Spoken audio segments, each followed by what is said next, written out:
Hello, dear students. Here we see a video, an animated video. In the video, we see some organs. Which organs are there, Surbi? What do you see in the screen? Sir, heart, lungs, and diaphragm Diaphragm. Okay, heart, and lungs, and ribs. diaphragm, ribs. Okay, some part of the spinal cord, then some part of the windpipe or trachea, we say. So those parts, shoulder bones, those parts also seen in the this video. But the information what we get in this video, that is diaphragm. What is the place of diaphragm? And if you observe here, we can see the rib cage, and to close that rib cage, there is a say covering or membrane, we say, under the or at the end of the rib cage. And that covering is of the muscles. Okay, so it is called diaphragm. And if you see in the video, the diaphragm is continuously moving downward and upward. So what is the main purpose of the diaphragm? So when diaphragm go downward, okay, see the lungs when diaphragm go downward or move downward. Observe the lungs. What do you see about the lungs? Yes, Ashwin. Size of the lungs get bigger. And when diaphragm move upward, then there is a contraction of the or size of the lungs, we say, becomes smaller. So what happened with this?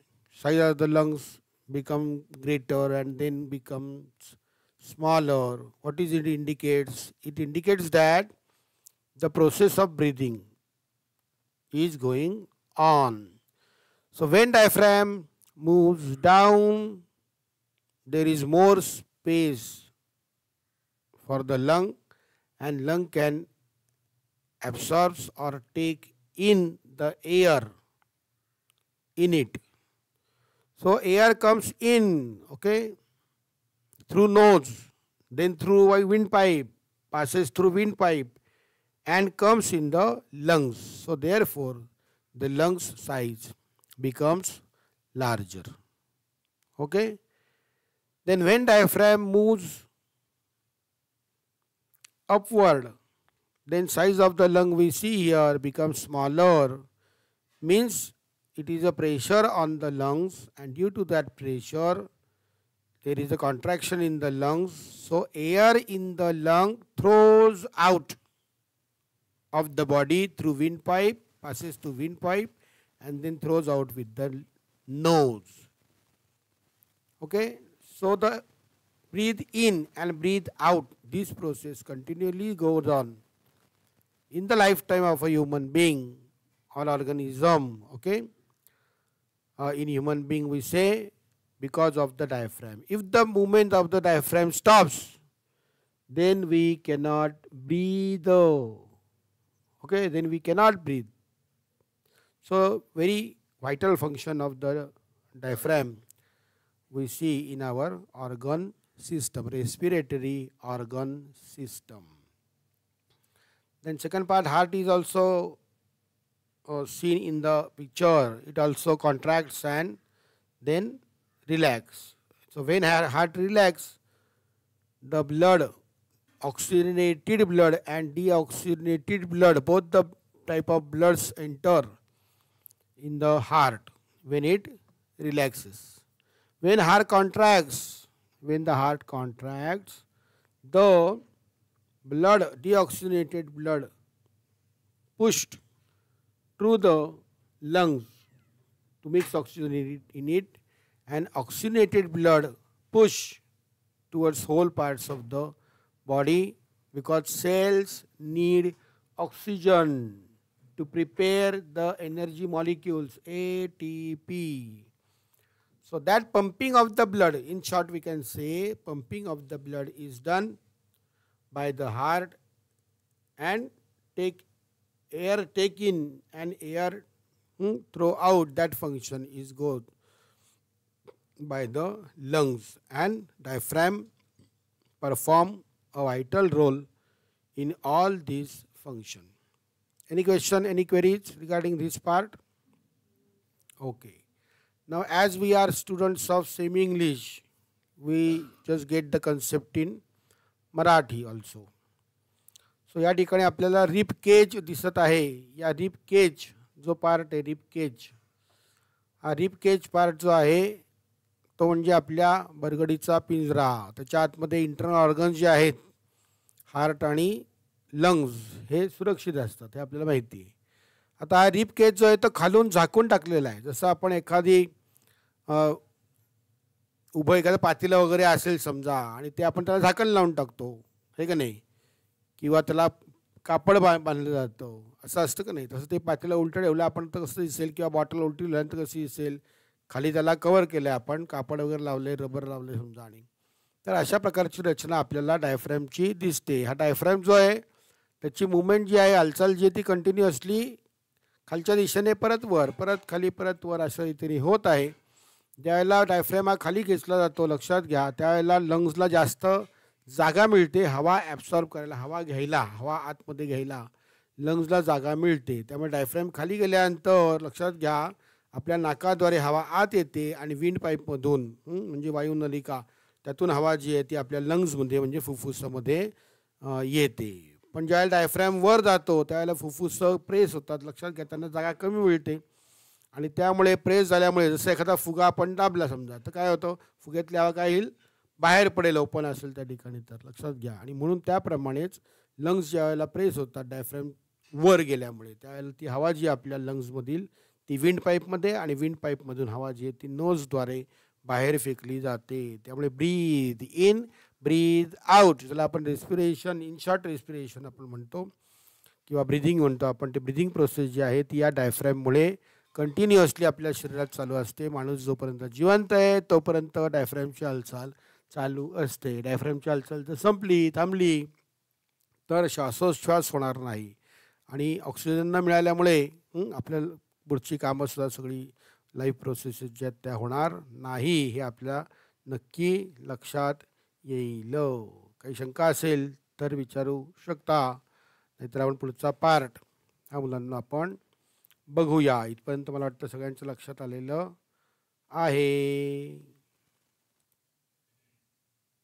काही शंका? Yes sir, no sir? No, sir. Okay, so here we get the information about the diaphragm in our textbook. So diaphragm, त्याला मराठीमध्ये श्वासपटल असं म्हटलं. पटल म्हणजे पडदा, पटल म्हणजे आवरण, पटल म्हणजे कवरिंग, लक्षात घ्या. ठीक आहे. तर डायफ्रॅमची माहिती घेऊन आपण थांबणार आहोत, लक्षात घ्या. आपण या ठिकाणी छोटा व्हिडिओ पण आपण तयार केलेला आहे, करत आहोत. Fifth part, diaphragm, a muscular partition is present at the base of the, बघा त्याची जागा कुठे आहे, सिच्युएटेड, लक्षात घ्या, at the base of thoracic cage, म्हणजे रिब केज, thoracic cavity किंवा त्याला म्हणतात तर बरगडीची जी आपल्याला वक्ष पोकळी असं त्याला म्हणले, छातीचा पिंजरा असं त्याला म्हणतो आपण सोप्या भाषेमध्ये. So this partition is called diaphragm. हे जे पार्टिशन याला डायफ्रॅम म्हणतात.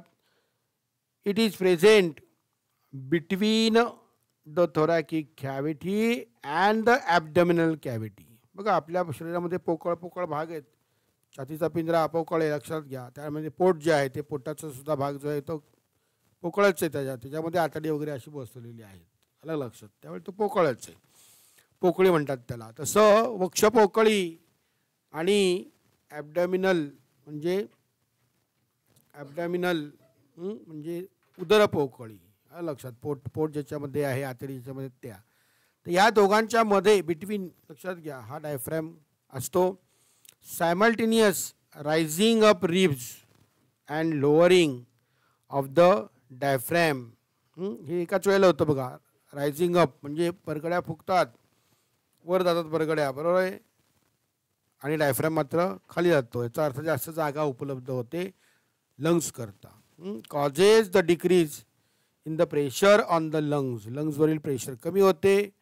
Due to this air moves in to lungs through nose, नाकाद्वारे हवा ही कुठे येते आता, लंग्समध्ये येते.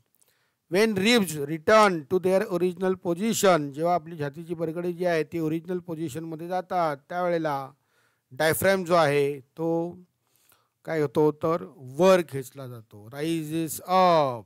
मग pressure on the lungs increases, त्याच्यामुळे काय होतं, लंग्सवर जे प्रेशर आहे ते वाढतं. कळते का अश्विन तुला? Due to this air moves out from it through nose, त्यामुळे नाकाद्वारे हवा बाहेर ही टाकली जाते. Continuous upward and downward movement of diaphragm is necessary. लक्षात घ्या. To breathe about the bring about the breathing, म्हणजे श्वासोच्छ्वास होण्यासाठी डायफ्रॅमची सतत हालचाल होणे. लक्षात घ्या. Continuous upward and downward movement of the diaphragm is necessary. काही शंका? आपण ऑब्झर्व करू शकतो बघा. Observe and discuss movement of region below the thoracic cage occurring during the breathing and discuss the. लक्षात घ्या, थोरॅकिक केजच्या खाली बिलो द थोरॅकिक केज म्हणजे हा जो भाग आहे याच्यामध्ये तुम्ही मुवमेंट जरा ऑब्झर्व करू शकता. श्वास घेताना दीर्घ श्वास घ्यायचा, दीर्घ सोडायचा, अशा वेळेला तुम्ही ऑब्झर्व करू शकता. ज्यावेळेला श्वास आतमध्ये आहे तुम्हाला इथे डाऊनवर्ड पोझिशनमध्ये काही गेल्याचं सर बरगडी तुम्हाला फुगलेली दिसेल. डाऊनवर्ड पोझिशनमध्ये डायफ्रॅम असेल. ज्यावेळेला श्वास तुम्ही बाहेर सोडताय, when the air goes out from the nose, तुम्हाला डायफ्रॅम हा वर आलेला दिसेल या ठिकाणी. लक्षात आलं. आणि रिब केज जी आहे त्याचा कॉन्ट्रॅक्शन म्हणजे कमी झालेला, आकार कमी झालेला तुम्हाला दिसेल. तर हे ऑब्झर्व करा. याबरोबरच आपण थांबूया. उद्या आपल्याला ब्लड सर्क्युलेशन सिस्टीमचा व्हिडिओ बघायचा आहे आणि त्या व्हिडिओवरून आपल्याला ब्लड सर्क्युलेशन सिस्टीमचं नेमकं काम काय आहे ते आपण त्याच्यावरून समजून घेणार आहोत. So thank you for watching my video. Goodbye. See you. Have a nice day. Bye bye.